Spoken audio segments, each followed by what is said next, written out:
Nós queremos falar hoje sobre as doutrinas bíblicas da nossa convenção. E hoje é a parte 8, que fala sobre a igreja. É muito interessante quando nós falamos sobre doutrinas, porque muitas vezes nós ouvimos aí algumas denominações, quando fala qual é a sua doutrina, aí eles começam a relatar algumas coisas que não são doutrinas. Não pode cortar cabelo, não pode tal roupa, não pode beber, não pode fumar. Isso não é doutrina. Isso são usos e costumes.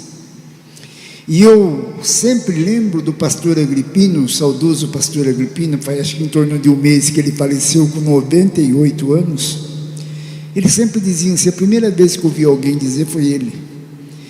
Quando perguntarem, nos anos 90, quando perguntarem para você qual a doutrina da sua igreja, diz para eles, enfim, a doutrina da minha igreja são doutrinas bíblicas. Eu falei, que coisa linda, né? Nós ouvirmos isso daí. Aí eu peguei realmente as doutrinas da Igreja Batista e eu vi que realmente eram doutrinas bíblicas, porque todas as doutrinas, tudo que se fala referente à doutrina batista, ela é respaldada na palavra de Deus. Aí eu entendi que realmente os batistas usam doutrinas bíblicas. E nós vamos falar hoje sobre igreja. E fala que igreja é uma congregação local de pessoas regeneradas e batizadas após profissão de fé. Nós sabemos que nós temos no nosso meio a pessoa, nós batizamos crentes, essa que é a grande verdade, porque nós batizamos as pessoas depois que elas se convertem, porque batismo não salva, quem salva é Jesus, o Senhor Jesus. E depois nós fazemos as classes de batismos. E depois eles passam por uma prova, aqui na frente, o pastor fazendo perguntas, e eles respondendo, como se fosse uma prova, uma profissão de fé. E aí eles são batizados. E é nesse sentido que a palavra igreja é empregada no maior número de vezes nos livros do Novo Testamento. E pensa bem, em primeiro lugar, nós vemos que tais congregações são constituídas por livre vontade dessas pessoas, com a finalidade de prestarem culto a Deus, observar as ordenanças de Jesus, meditarem nos ensinamentos da Bíblia para a edificação mútua e para a propagação do Evangelho. Irmãos, todo mundo é livre.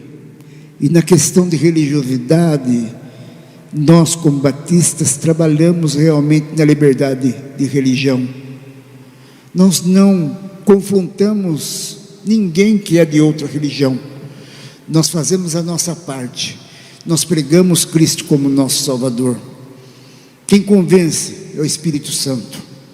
Mas nós pregamos Cristo como Salvador. E nós vemos que aqui em Mateus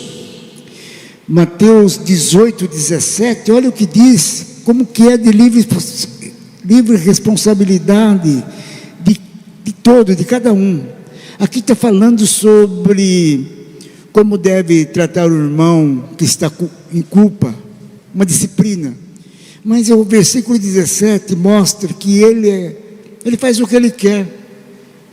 Falando assim, e se ele não atender, certo? Não atender a disciplina, se ele não atender, dize-o à igreja, e se recusar ouvir também a igreja, considere-o como gentio e publicano. Se ele não quiser participar da igreja de acordo com a disciplina, de acordo com a doutrina, ele está liberado, ele pode ir embora para onde ele quiser. Ele é livre. Ele não é obrigado a ficar aqui conosco no nosso meio. Ele é livre de procurar aonde ele se acha melhor. Em segundo lugar, fala que as igrejas neotestamentárias, que é o nosso caso, igrejas baseadas no Novo Testamento, onde em Atos 2 começou a história da igreja. As igrejas neotestamentárias são autônomas. Nós não temos ninguém acima da PIBA. Nós queremos derrubar ali, fazer alguma coisa, traz na Assembleia, porque nosso governo é democrático. Nós temos isso na nossa doutrina, que é uma democracia. Traz na Assembleia e a igreja aprova ou não o que vai acontecer. Não tem ninguém acima da PIBA. Por isso ela é autônoma. Elas praticam a disciplina. Então, quando alguém sai fora da disciplina, quer ela ser espiritual, doutrinária, ela é disciplinada pela igreja. Aí mesmo, nós vamos ler no Atos 18, de 15 a 17, o que fala sobre disciplina. Irmãos, é Mateus 18 mesmo, Mateus 18. Então, irmãos, questões espirituais e doutrinárias, e nós somos dependentes exclusivamente do Espírito Santo, e nada do que nós fazemos foge do que o Espírito Santo está falando para cada um de nós, do que o Espírito Santo está falando para a liderança da igreja. Nós temos que respeitar a posição. Se nós queremos ser democráticos, nós temos que respeitar a posição da Assembleia. Passou, ganhou. Não passou, perdeu. Infelizmente é assim que funciona, e nós temos que respeitar. Em terceiro lugar, vamos ler lá. Então diz assim, Atos 18, 15 a 17. Se teu irmão pecar contra ti, vai arguí-lo entre ti e ele só. Se ele te ouvir, ganhaste o teu irmão. Esta é a disciplina recomendada pela palavra de Deus. Se porém não te ouvir, toma ainda contigo uma ou duas pessoas, para que, pelo depoimento de 2 ou 3 testemunhas, toda palavra se estabeleça. E se ele não os atender, dize-o à igreja, e se recusar ouvir também a igreja, considera-o como gentio e publicano. É assim o processo de disciplina na igreja, é assim que funciona, de acordo com a palavra de Deus. Ninguém inventa nada, de acordo com a palavra de Deus. Em terceiro lugar, fala que há nas igrejas, segundo as Escrituras, 2 espécies de oficiais: pastores e diáconos. Os batistas consideram 2 oficiais na igreja: pastores e diáconos. As igrejas devem relacionar-se com as demais igrejas da mesma fé e ordem e cooperar voluntariamente nas atividades do reino de Deus. O relacionamento com as outras entidades, quer seja de natureza eclesiástica ou outra, não deve envolver a violação da consciência ou o comprometimento da lealdade a Cristo e sua palavra. Cada igreja é um templo do Espírito Santo. Então veja bem, nós temos respaldado na palavra de Deus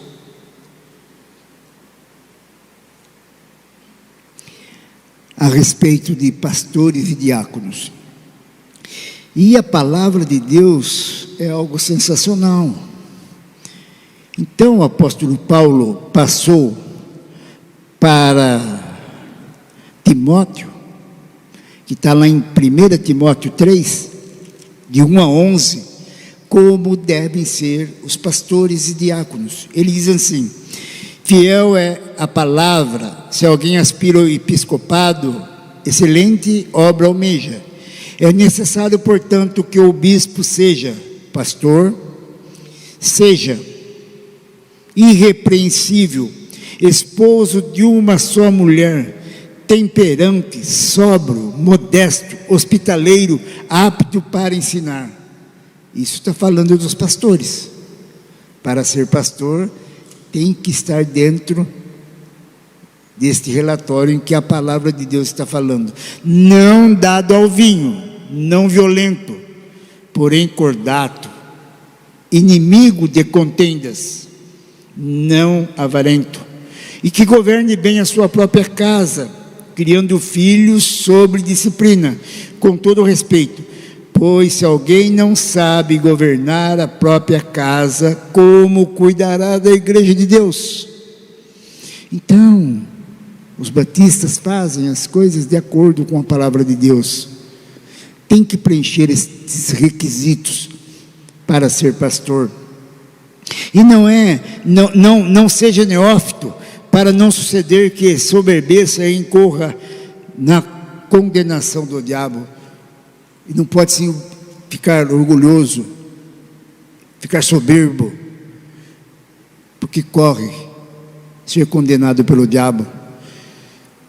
Veja bem, e fala também sobre, semelhantemente quanto a diáconos, é necessário que sejam respeitáveis, de uma só palavra, não inclinados a muito vinho, não cobiçosos de sorte da ganância, conservando o ministério da fé com a consciência limpa.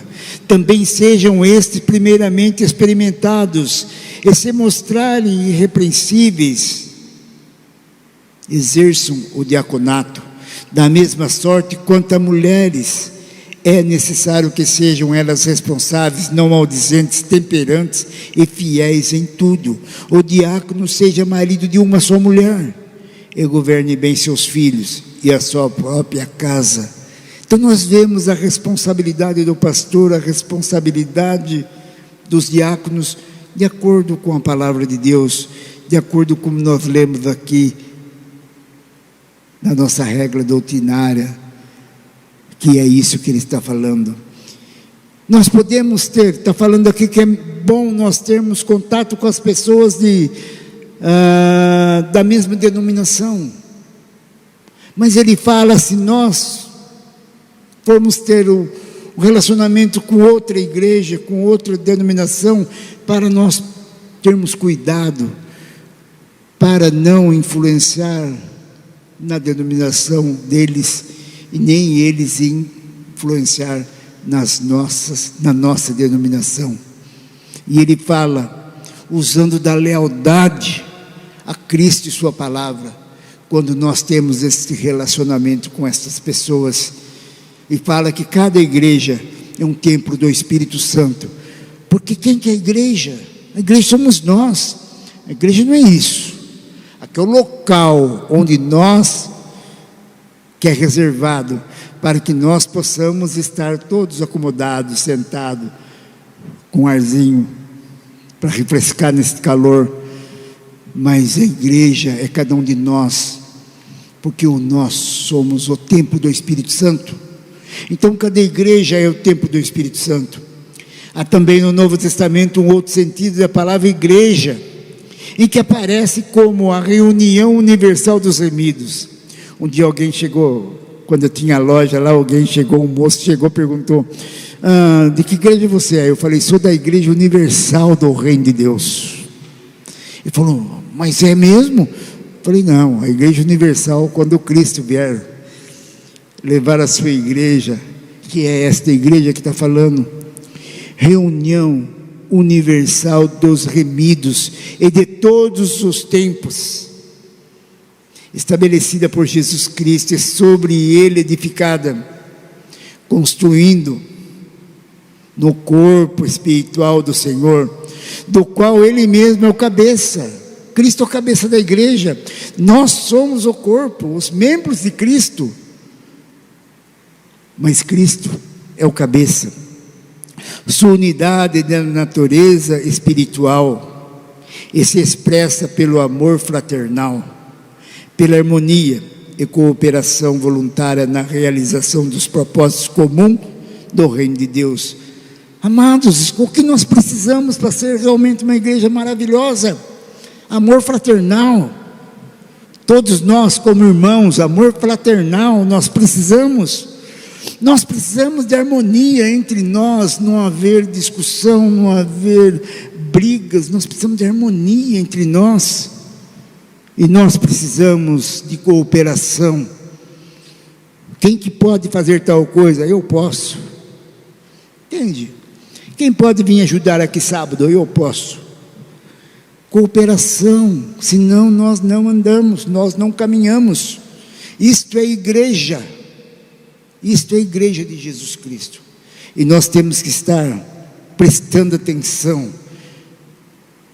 de uma maneira voluntária na realização dos propósitos comuns do reino de Deus.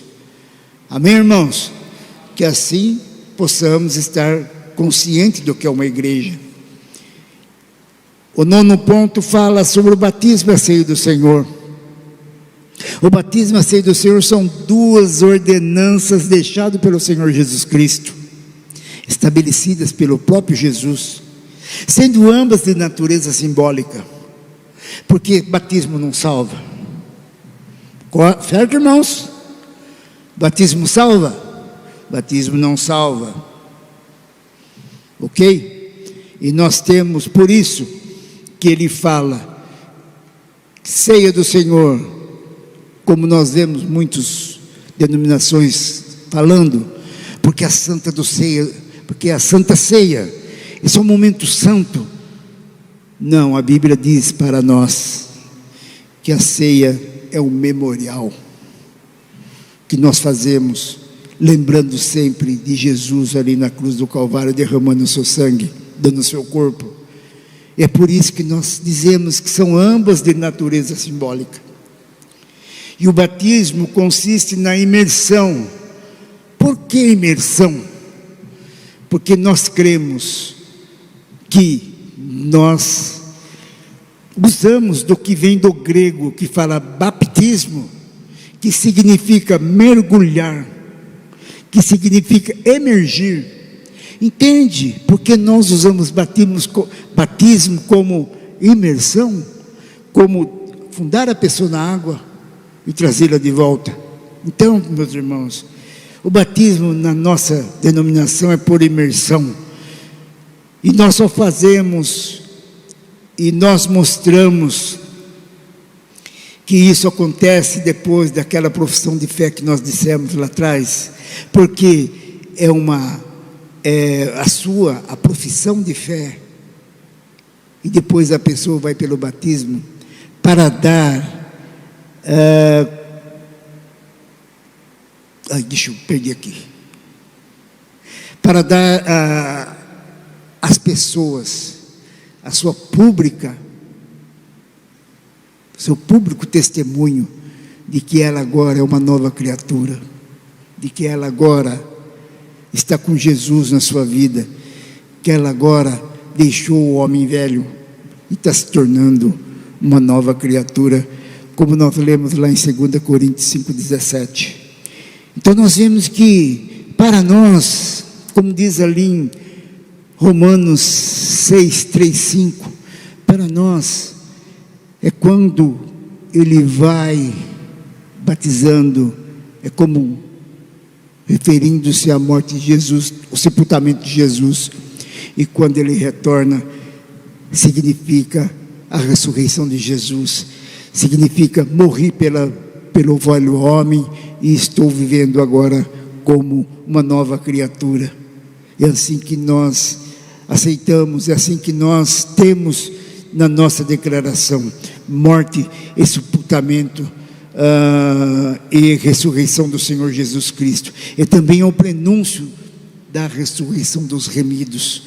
Nós estamos simbolizando o prenúncio, quando todos ressuscitarão na volta de Jesus, aqueles que estiverem mortos, e aqueles que não estiverem serão levados com ele para a vida eterna.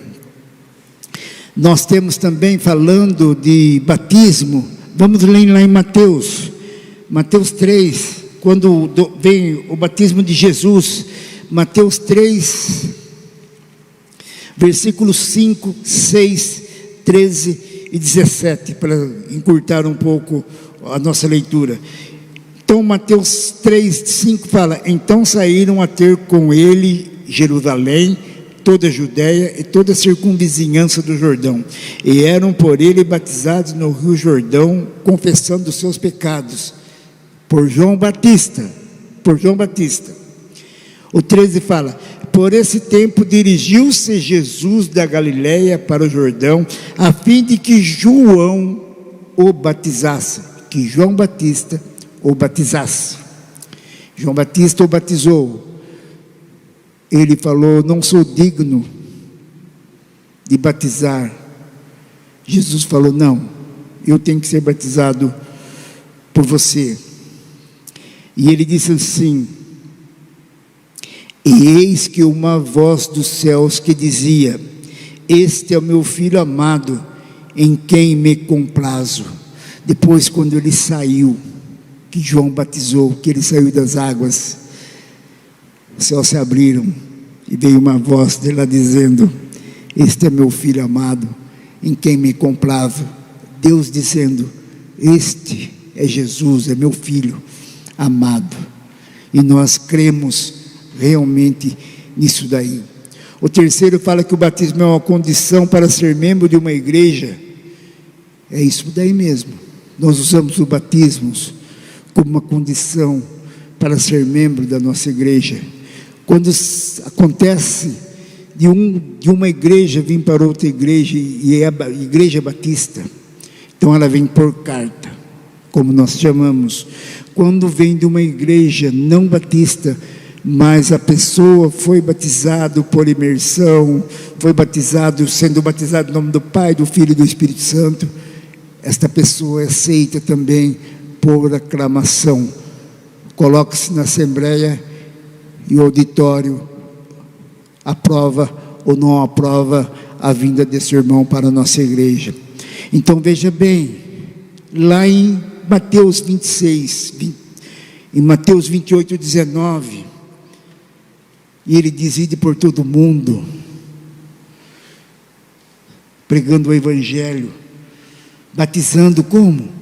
Em nome do Pai, do Filho e do Espírito Santo. É Jesus quem disse. E nós praticamos realmente o que Jesus disse, batizando em nome do Pai, do Filho e do Espírito Santo. A ceia do Senhor. A ceia do Senhor é um memorial, é uma cerimônia da igreja reunida, é comemorativa e proclamadora da morte do Senhor Jesus. Nós sempre vamos ter ceia do Senhor, porque nós vamos sempre estar lembrando aqueles que esquecem, porventura, que Jesus morreu na cruz do Calvário, dando o seu corpo, derramando o seu sangue, para perdoar, para a remissão dos nossos pecados. Então vejam bem, meus amados irmãos, e ela simboliza, por meio de dois elementos utilizados, o pão e o vinho. Amados irmãos, nós dizemos, como batistas, pão é pão, vinho é vinho, não se muda, porque nós temos aqui, quando nós dissemos algumas denominações, aliás, a denominação católica, ela usa como a transubstanciação, porque ela diz que o pão, na hora, ali o pão que eles dão, se transforma no corpo de Cristo, e o vinho se transforma no sangue de Cristo. Nós não cremos assim. Nós cremos que isto é um memorial, não é nada sagrado como eles estão dizendo. E também tem os outros que consideram que o corpo está no pão e o sangue está no vinho na hora da celebração da ceia do Senhor, que chama consubstanciação. Também não é o que nós praticamos. O que nós praticamos é o memorial a Cristo Jesus, como diz na palavra de Deus. Como diz na palavra de Deus, 1 Coríntios 11,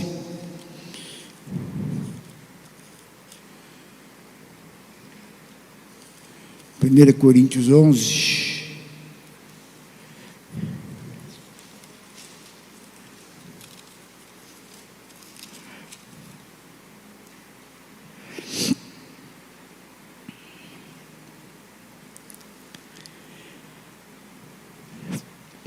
Ele fala aqui: e tendo dado graças, versículo 24, e tendo dado graças, partiu e disse: isto é o meu corpo, que é dado por vós, fazei isto em memória de mim.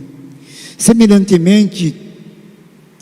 modo, depois de haver ceado, tomou também o cálice, dizendo: este cálice é a nova aliança do meu sangue, fazei isso todas as vezes que o beberdes, em memória de mim. Então, meus amados, isso é um memorial.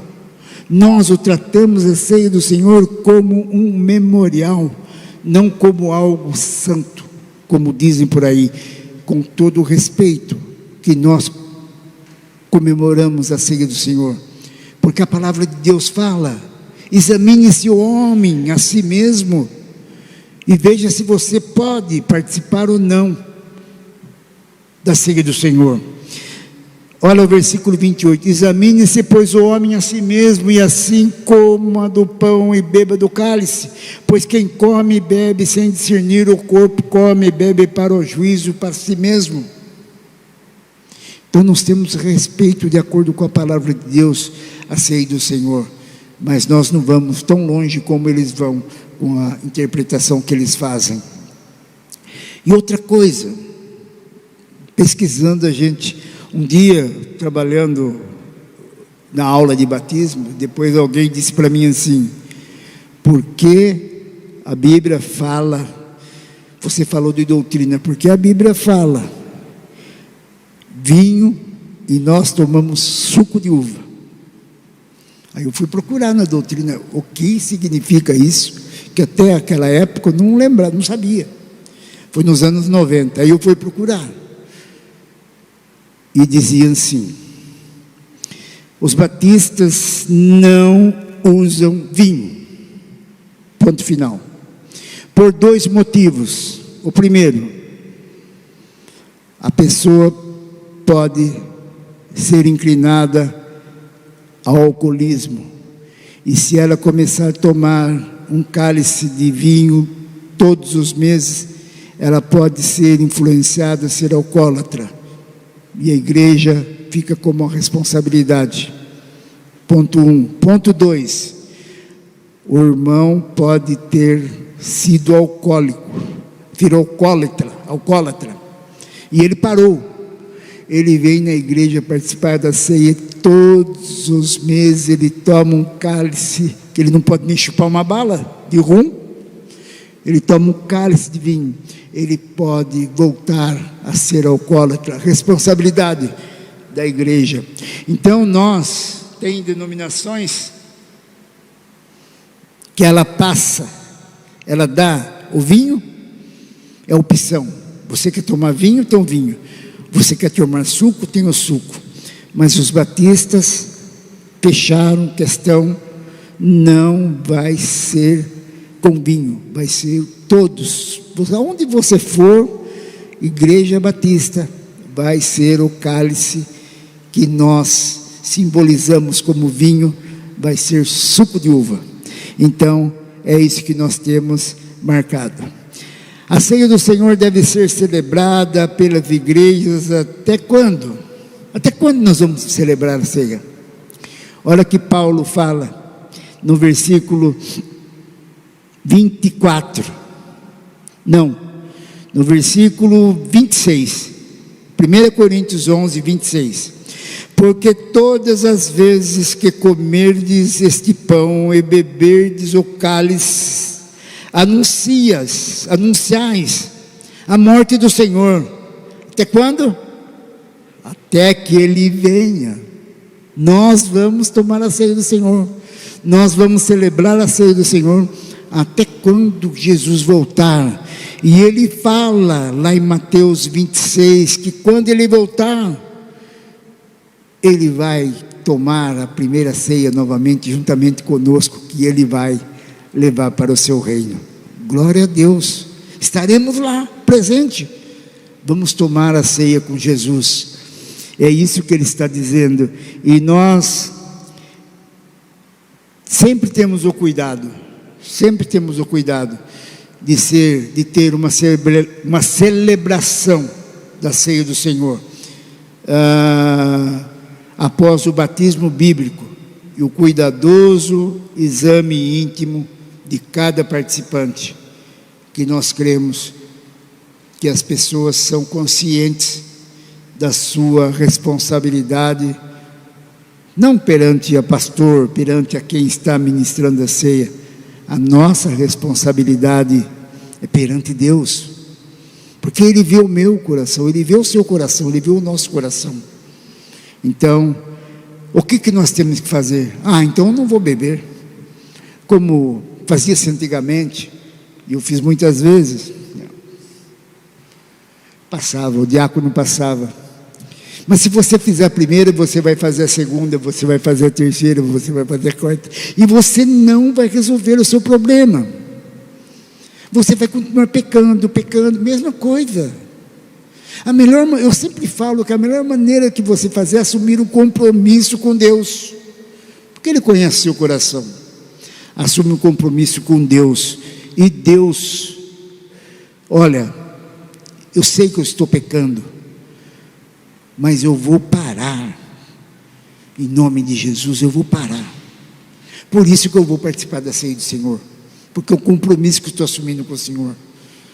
E daqui para frente, eu quero que o Senhor me perdoe, e eu vou voltar a cooperar na igreja, eu vou voltar a cooperar com o Senhor, eu vou deixar o meu pecado de lado. É fácil? Lógico que não, é super difícil, mas é uma condição que nós temos que se assumir. Nada é fácil, mas nós temos que assumir. Quando nós começamos a aprender a andar, quantos tombos, né? Nós caímos, mas aprendemos a andar. Quem sabe andar de bicicleta sabe falar quantos tombos tomaram para aprender a andar de bicicleta, mas aprendeu. A nossa vida é sempre assim. Nós temos que assumir um compromisso com Deus, porque Ele vê todas as coisas. Nós podemos esconder dos homens, mas não escondemos de Deus. Pai eterno, muito obrigado por este momento. Obrigado, momento de estudo, momento que nós pudemos falar um pouco sobre o que é igreja, sobre o que é ceia do Senhor, sobre o que é batismo. Nos abençoe, ó Pai, e faz com que nós possamos gravar isto na nossa mente, ó Pai.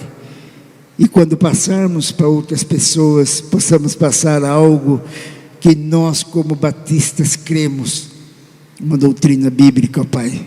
Nos abençoe e obrigado pelo momento. No nome de Jesus, amém.